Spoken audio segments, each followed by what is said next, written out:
बंधु माने पितृ पक्षरे प्रतिदिन आपण एही 5टी स्थान रे जलाई दियंतु दीप। पितृपुरुषों सहित माँ लक्ष्मी मध्य आपणक उपरे हेबे प्रसन्न। तो बंधु माने एही वर्ष पितृ पक्षर आरंभ 17 डिसेम्बर रो होईछि एवं 2 अक्टोबर पर्यंत आमर पितृपक्ष चलिबो। तो बंधु माने एही पितृपक्षरे आमे आमर पूर्व पुरुष मानकर शांति उद्देश्य रे सेमानकर मुख्य उद्देश्य रे पिंडदान तर्पण एवं श्राद्ध कार्य करिथाउ एवं दान पुण्य मध्य करिथाउ। कारण पितृपक्षर 15 दिन आमर पितृपुरुषों पई उत्सर्गीकृत अटे, सेमानंको पई समर्पित अटे।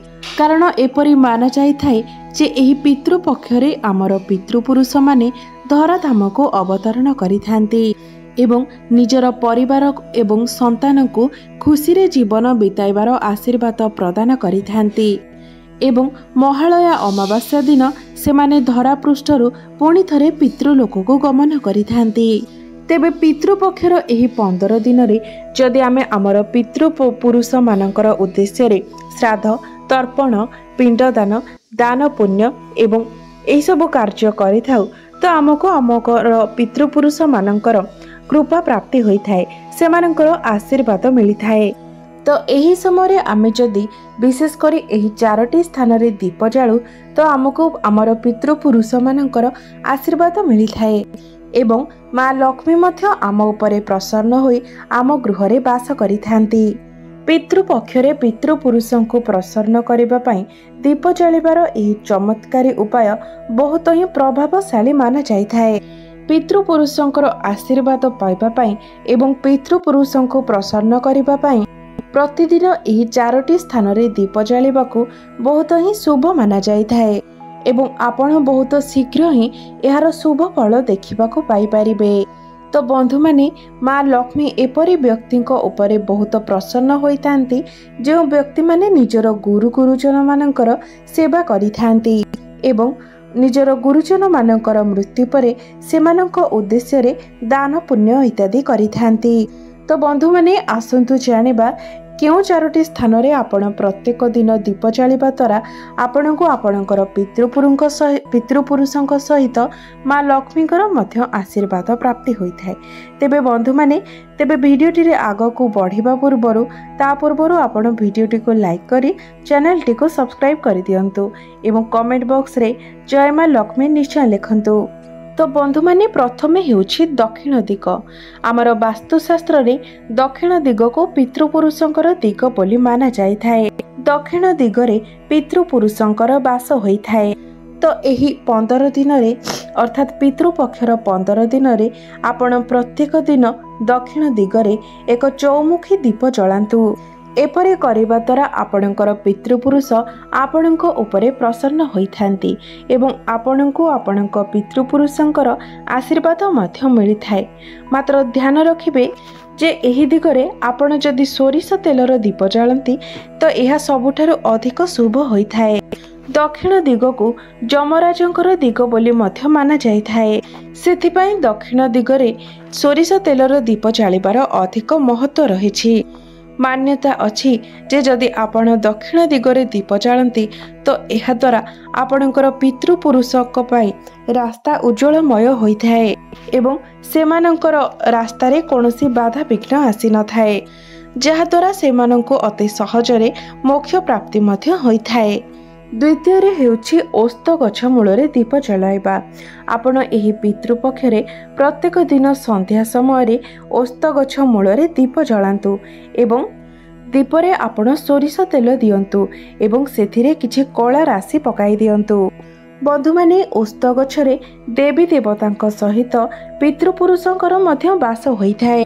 सेथिपई पितृपक्षरे जदि आपण ओस्त गछ मूलरे प्रतिदिन दीप जालंती तो एहा द्वारा आपणको आपणक पितृपुरुषंकर आशीर्वाद मिली थाए।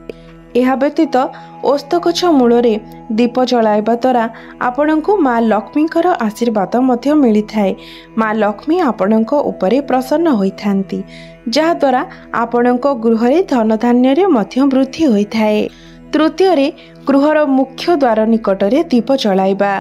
गृहर मुख्य द्वार रे दीप जलाइबा बहुत शुभ बोली माना जाए। पितृपक्ष रे आपण निजर मुख्य द्वार रे संध्या समय दीप जालंतु।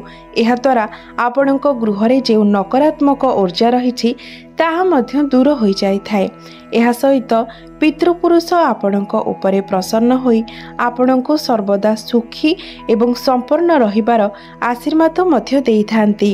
एवं मुख्य द्वार रे दीप जलाइबा द्वारा माँ लक्ष्मी मध्य आपणक गृह रे प्रवेश करिथांती। सेतिपई आपण पितृपक्ष रे प्रत्येक दिन निजर मुख्य द्वार रे दीप जलांतु। मात्र ध्यान रखिबे जे आपण सेही स्थानटी को संपूर्ण सफा सुतरा करिबा उचित। तापरे आपण सेहीठारे दीप जलांतु। चतुर्थ रे आपण निजर पितृपुरुष मानकर फोटो निकट रे दीप जालंतु। आपण निज घरे आपणकर जे पितृपुरुषंकर फोटो रखिछंती सेही स्थान रे आपण निश्चित रूप रे दीप जालंतु। जदि आपण निज घरे जेउठारे निजर पूर्वपुरुषंकर फोटो लगाइछंती सेठारे दीप लगाइबार सुविधा नाही तो आपण दीपटी को फोटो पाखरे बुलाई आणंतु एवं सेही दीप को आपण घरर दक्षिण दिगरे रखि दियंतु। दक्षिण दिग को दीपर मुख करिकि रखंतु। आपण जदि एही उपायटी पालन करंती तो आपणको आपणकर पितृपुरुषंकर कृपा सर्वदा प्राप्ति होइथाए एवं आपणक गृह रे केबे भी अर्ण धनर अभाव होई न थाए। पंचम रे हेउची ऐशान्य कोण रे आपण दीप जलांतु। पितृपक्ष समय रे आपण जदि निजर गृहर ऐशान्य कोण रे अर्थात आपणकर घरर उत्तर पूर्व कोण रे शुद्ध घीरे दीप जलांती तो आपण को माँ लक्ष्मीकर कृपा प्राप्त होइथाए। एहा व्यतीत संध्या समय आपण निज रोषेई घरे जोठारे पानी रखुचंती जदि ता निकटरे दीप जलांती तो आपण को आपणक पितृपुरुषंकर आशीर्वाद मिलिथाए एवं आपणक गृह उपरे सर्वदा पितृपुरुषंकर आशीर्वाद रहिथाए। तो एही उपायटी को आपण संपूर्ण 15 दिन पर्यंत करंतु जहाद्वारा आपणक गृह रे सुख सुविधारे वृद्धि होइथाए एवं आपणक जीवन रे शांति मध्य आसीथाए। तेबे एबे आसंतु जानि नेबा आपणको एही श्राद्ध पक्ष मध्यरे केउ सब उपाय पालन करिबार अछि। बंधु माने प्रथमे हेउछि कला राशि एवं बेलपत्रर उपाय। बंधु माने बेले बेले आम कुंडली रे पितृदोष रही थाए तो जदि आपणको उपरे पितृदोष रही सेथिरु मुक्ति पाइबा पाई आपण पितृपक्षर प्रत्येक दिन आपण स्नान ध्यान इत्यादि करि सारिबा परे गंगाजल किंबा क्षीर रे कला राशि एवं बेलपत्र मिसाई भगवान शिव शंकर को अभिषेक करंतु। एही उपाय करिबा द्वारा आपणको पितृदोषरु मुक्ति मिली थाए। जदि आपण पितृपुरुषों को प्रसन्न करबा पाई चाहुचंती तो पितृपक्ष मध्यरे आपण कला राशिर दान करंतु। आपण एही कला राशिर दान मंदिर रे करि परिबे। आपण मंदिर रे कला राशि दान करिबा द्वारा आपणको आपणक पितृपुरुषंकर आशीर्वाद मिली थाए एवं एही पितृपक्ष रे जदि आपण स्नान ध्यान कार्य सारिबा परे बेलपत्र रे राम लिखि भगवान शिव को अर्पण करती तो एही उपाय द्वारा आपणको कुंडली रे जो अशुभ ग्रह मानकर प्रभाव थाए ताहा शेष हो जाय थाए। बंधु माने आमर पितृपक्ष मध्यरे पितृपुरुषों उद्देश्य रे तर्पण एवं पिंड दान करा जाय थाए। तो आपण एही पितृपक्ष मध्यरे आपण निजर गुरुजन मानकर वृद्ध व्यक्ति मानकर सेवा एवं सम्मान करंतु। सेमानंकु कष्ट देला भली आपण कोनोसी भी कार्य करंतु नाही। एमितिरे पितृपक्ष ही नुहे आपण केबे भी निजर गुरुजन मानंकु असंतुष्ट करिबा उचित नुहे। सर्वदा सेमानकर सेवा करिबा उचित, सेमानंकु खुशी देबा उचित।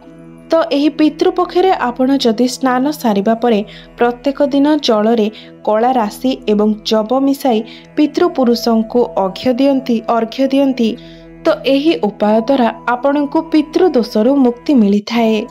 तो बंधु माने आपणको कुंडली रे जदि पितृदोष थाए तो आपण निजर पितृपुरुष मानकर फोटो को घरर दक्षिण दिगरे लगांतु एवं सेमानकर फोटो सामने आपण धूप किंबा अगरबत्ती जलांतु।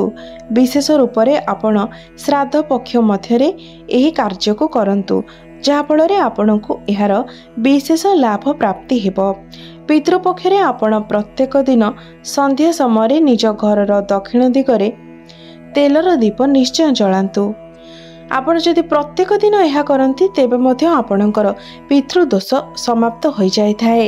ନିଜ କୁଣ୍ଡଳୀରୁ ପିତୃଦୋଷକୁ ସମାପ୍ତ କରିବା ପାଇଁ ଆପଣ ପ୍ରତ୍ୟେକ ଦିନ 2 ପ୍ରହର ସମୟରେ ଓସ୍ତ ଗଛର ପୂଜା କରନ୍ତୁ ଏବଂ ଗଙ୍ଗା ଜଳରେ କଳା ରାଶି, କ୍ଷୀର ଏବଂ ଅକ୍ଷତ ଫୁଲ ମିଶାଇ ଓସ୍ତ ଗଛ ମୂଳରେ ଅର୍ପଣ କରନ୍ତୁ।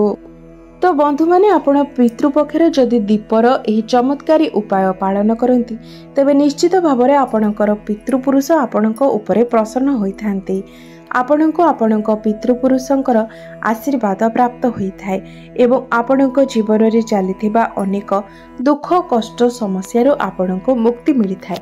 କାରଣ ଏହି ଉପାୟ ଦ୍ୱାରା ଆପଣଙ୍କୁ ଆପଣଙ୍କ ପିତୃପୁରୁଷଙ୍କ ସହିତ ମା ଲକ୍ଷ୍ମୀଙ୍କର ମଧ୍ୟ ଆଶୀର୍ବାଦ ପ୍ରାପ୍ତ ହୋଇଥାଏ, ଯାହାକି ଆପଣଙ୍କୁ ଅଧିକ ଶୁଭ ଫଳ ପ୍ରଦାନ କରିଥାଏ।